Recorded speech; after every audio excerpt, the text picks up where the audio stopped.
Forget Elon Musk, forget Jeff Bezos.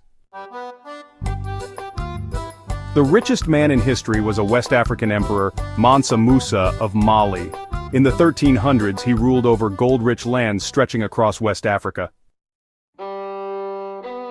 On his famous pilgrimage to Mecca, he gave away so much gold, it crashed economies in Egypt and the Middle East for over a decade. His wealth? Estimated at over $400 billion in today's money, and that's being modest. But here's the twist. Most people have never heard his name. Now you have. Subscribe to discover more hidden African legends who changed the world.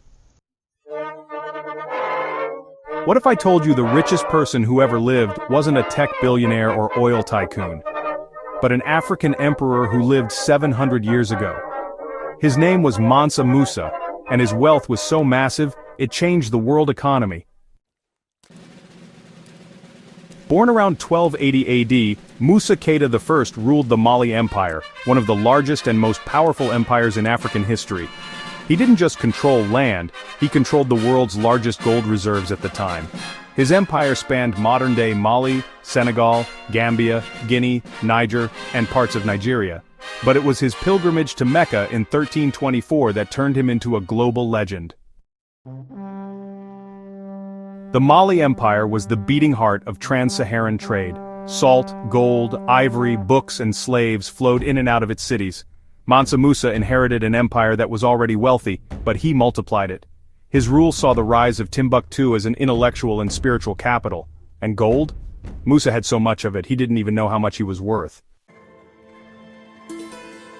In the year 1324, Mansa Musa embarked on an incredible 4,000-mile pilgrimage to Mecca. He traveled with 60,000 men including soldiers, musicians, and slaves. Oh, and let's not forget the hundreds of camels, each carrying 300 pounds of gold. Can you imagine that? A fleet so grand it turned him into a legend across Africa, Arabia, and even Europe. Along the way, Musa built mosques, funded cities, and gave away so much gold in Cairo that it caused inflation for over 10 years. Yep, his generosity unintentionally disrupted entire economies. Mansa Musa's pilgrimage didn't just make waves, it literally put Africa on the map. European cartographers began including Mali and Musa on their world maps. On the 1375 Catalan Atlas, he's even depicted holding a gold nugget and a golden staff, symbols of his immense wealth and power. His journey sparked international curiosity about West Africa's riches, opening doors to centuries of trade. But, unfortunately, it also set the stage for future exploitation. When Mansa Musa returned to Mali, he didn't just sit on his riches, he used his wealth to build universities and mosques like the famous Djinguereber Mosque in Timbuktu. He established Islamic education centers and promoted architecture, culture, and learning. Yet for some reason his story is barely mentioned in mainstream history. Why is that? Well, his legacy challenges the stereotype of Africa as poor and undeveloped. Mansa Musa was a king, a builder, a philanthropist, and let's not forget the wealthiest human in recorded history. So, if you think Mansa Musa deserves to be remembered, go ahead and comment the King of Gold.